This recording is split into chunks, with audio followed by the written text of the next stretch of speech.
রাধে রাধে। নমস্কার বন্ধুরা, আরও একটি নতুন ভিডিওতে আপনাদের সকলকে স্বাগত জানাই।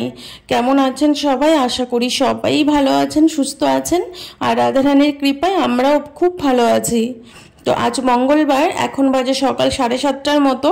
তো আমি সকাল সকাল ঘুম থেকে উঠে স্নান করে নিয়েছি। স্নান করে তিলক করে আমি গুরুমন্ত্র স্মরণ করে তারপরে আমি ঠাকুর ঘরে আসি। তো ঠাকুর ঘরে এসে ঠাকুর ঘরে পুজোর জিনিসপত্র সব গুছিয়ে নিয়ে আমি সেবাতে বসে গেছি। তো প্রথমে আমি চিত্রপটে সেবা কমপ্লিট করি। তো মহাপ্রভু পঞ্চতত্ত্বের চিত্রপট, তারপরে 6 গোস্বামী গুরুবর্গ, গুরুদেব, তো সবাইকে ঘুম থেকে জাগিয়ে তুলে সব চিত্রপটগুলো মুছে সবাইকে আচমন দিয়ে তারপরে সবার কপালে আমি চন্দন লাগিয়ে দেই। তো প্রথমে চিত্রপটের সেবা এইভাবে করে নিয়ে তারপরে আমি গিয়ে গোপীনাথের সেবা করি। তো এদিকে আমার ছোট্ট বাবাইটা নিচে শুয়ে আছে। তো আমি যখন কাজের মধ্যে থাকি, সেবার মধ্যে থাকি, তখন আমার ছোট্ট বাবাটাকে আমি নিচেই শুয়ে রাখি।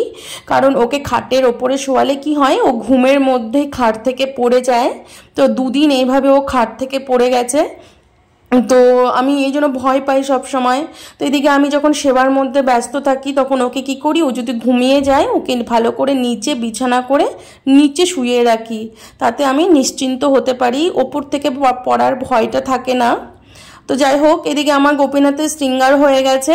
তো এদিকে আমি ওপরে তুলসী তুলতে চলে এলাম।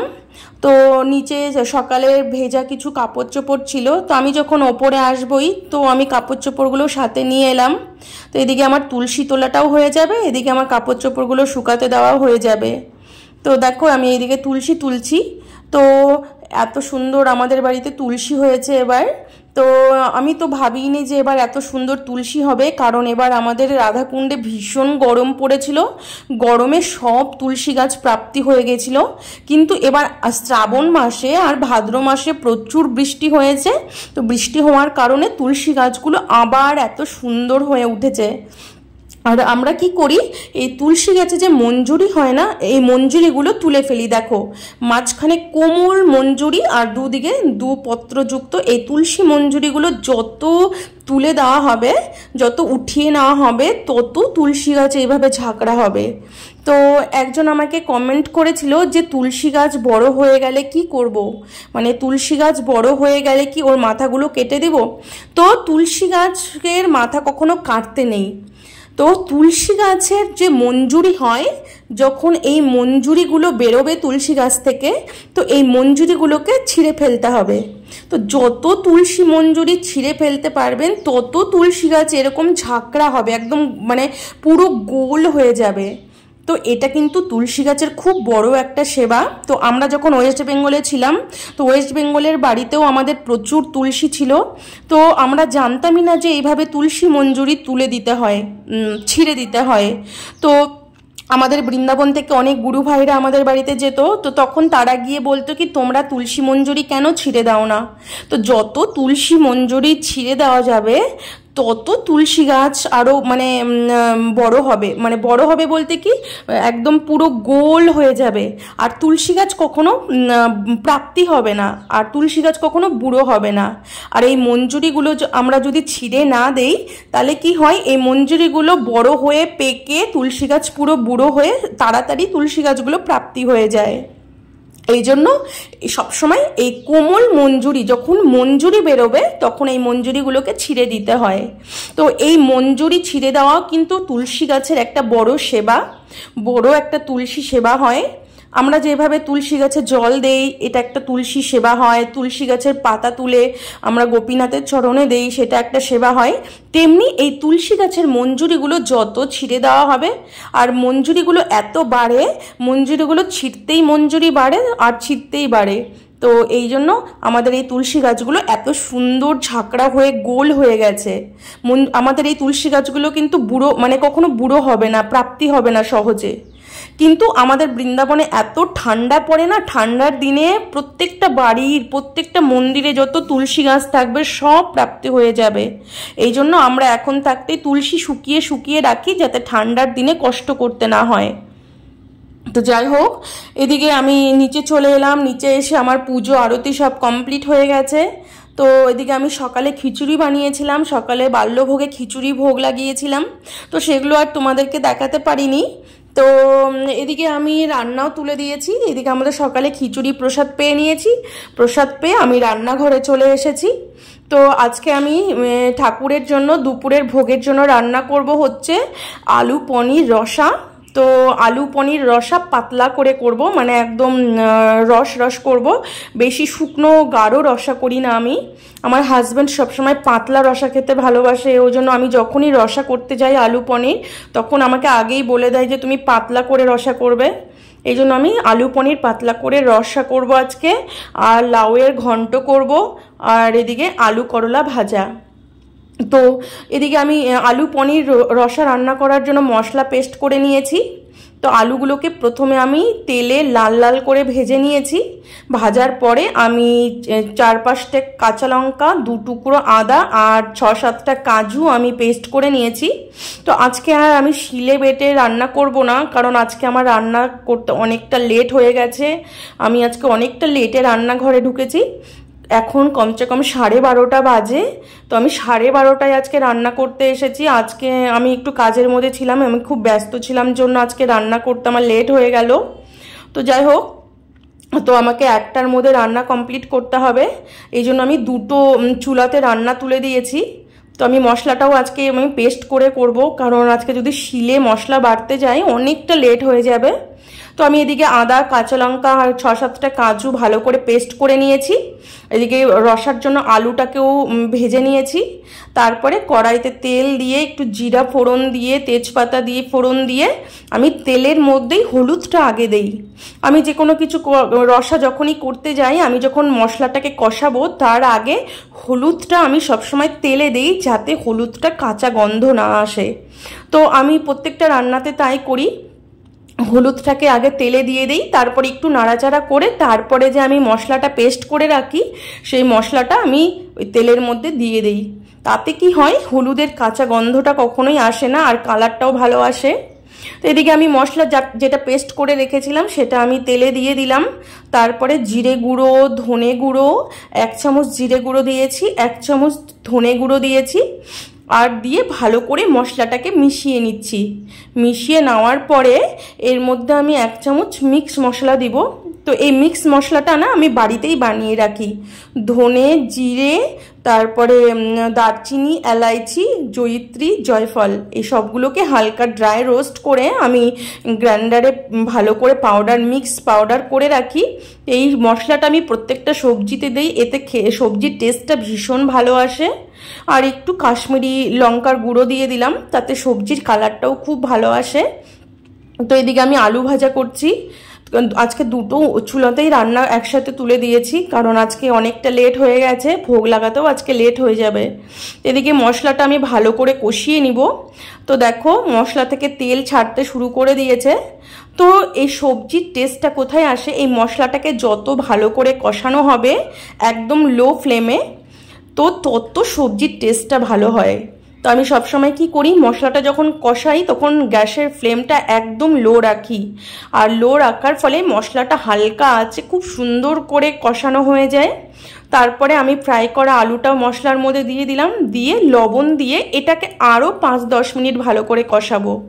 তো এই সবজির রসা রান্না করতে গেলে যত মশলাটাকে ভালো করে কষানো হয় তত সবজির টেস্ট হয়। আর তারপরে যে সবজিতে রসটা দেব, যে জলটা দেব, জলটা ভালো করে আমি ফুটিয়ে রাখি, সেই ফোটানো জলটা আমি সবজিতে ইউজ করি। আর কখনো সবজিতে ঠান্ডা জল দিলে কি হয়, সবজির টেস্টটাই নষ্ট হয়ে যায়। তো এই জন্য আমি এইভাবেই সবসময় রসা রান্না করি, যে কোনো রসা, যেই পনির রসা হোক, সয়াবিনের রসা হোক, এঁচোড়ের রসা হোক, আলু পটলের রসা হোক, যে কোনো রসা আমি রান্না করি এইভাবে কষিয়ে কষিয়ে ভালো করে রান্না করি। তাতে কি হয়, সবজি যে রসাটা রান্না করা হয় এর টেস্টটা ভীষণ ভালো আসে। আর এই মশলা যদি ভালো করে কষানো না হয় তাতে কিন্তু মশলার কাঁচা গন্ধটা থেকেই যায়। এই জন্য সবসময় হালকা ফ্লেমে মশলাটাকে ভালো করে কষিয়ে রান্না করতে হয়। তো আমি যেহেতু পাতলা রসা করব, আমি বেশি গামাখা গাঢ় রসা করব না, আমাদের বাড়িতে আমরা সবাই পাতলা রসাটাই বেশি পছন্দ করি। তো যাই হোক, আমি এখন রস দিয়ে দিলাম। আমি জলটা আগেই ফুটিয়ে রেখেছিলাম, এবার আমি ঢেকে দিলাম। তো 10 মিনিটের মতো ঢাকা থাকবে, তারপরে আমি পনিরগুলো দিয়ে দিব। তো আমি যে সবজিতে পনিরগুলো ইউজ করি, আমি কিন্তু পনিরগুলো ভেজে ইউজ করি না, সবসময় কাঁচা পনিরের সবজিটা আমি রান্না করি।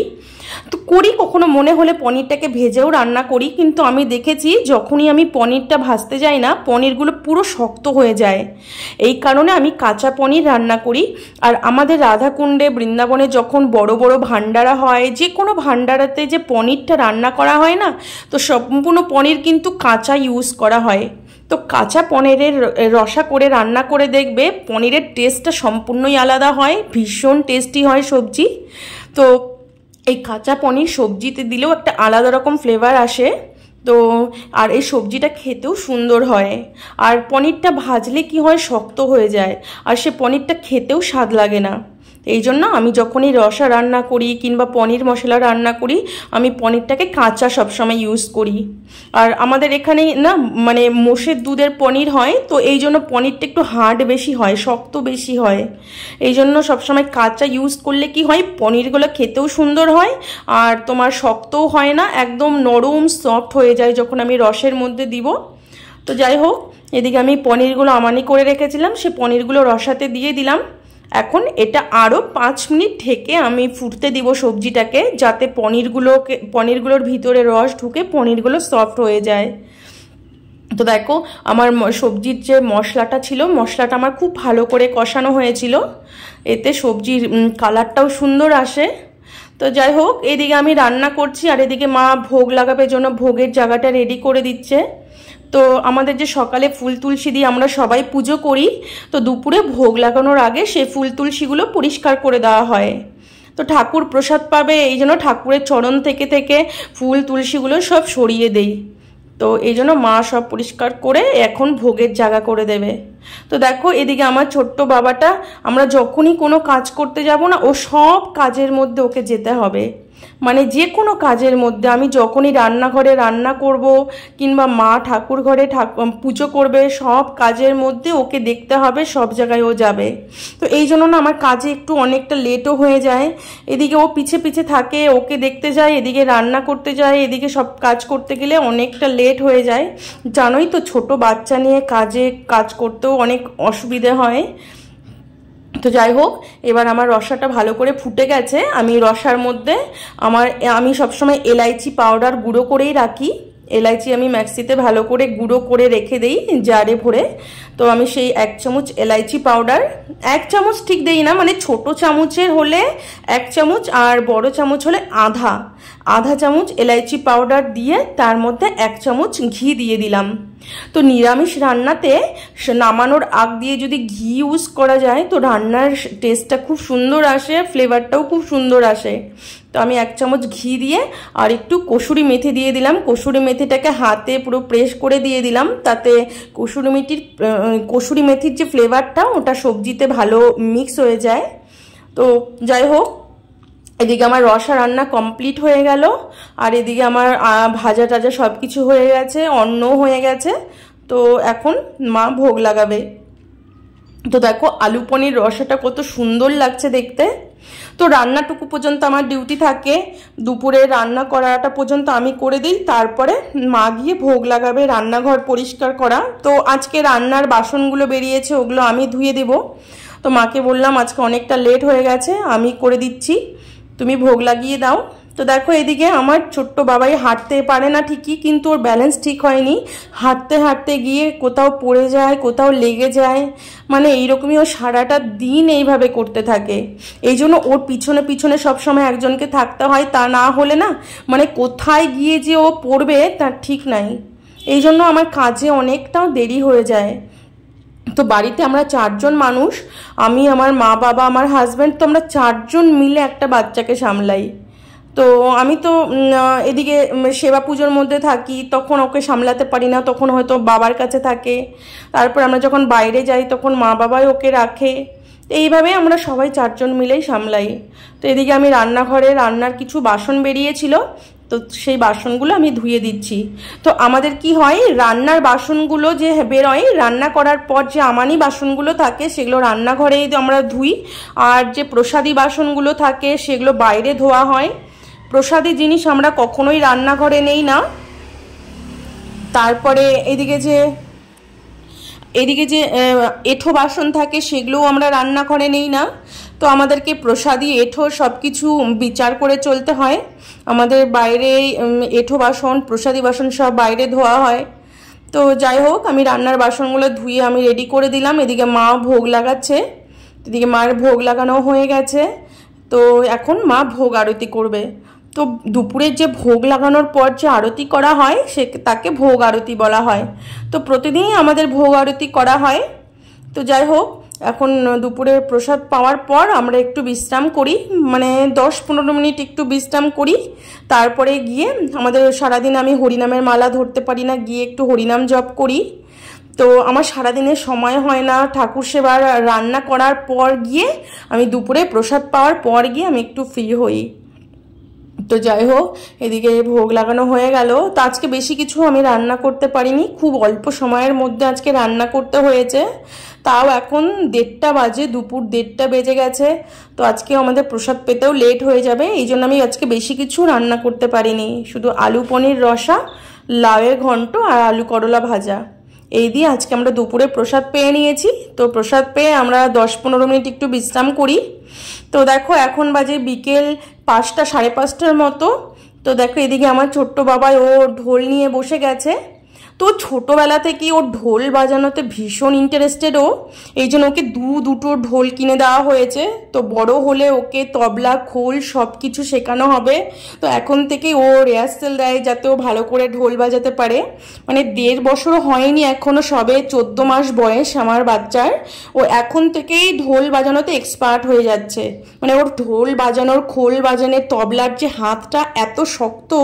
তো এখানে অনেকেই বলেছে ও ভালো তবলা বাজাতে পারবে, ভালো খোল বাজাতে পারবে। তো এটাই ইচ্ছা আছে, জানি না আগে কি হবে। আজকের মতো ভিডিওটা এখানেই শেষ করছি। সবাই ভালো থাকবেন, সুস্থ থাকবেন। রাধে রাধে।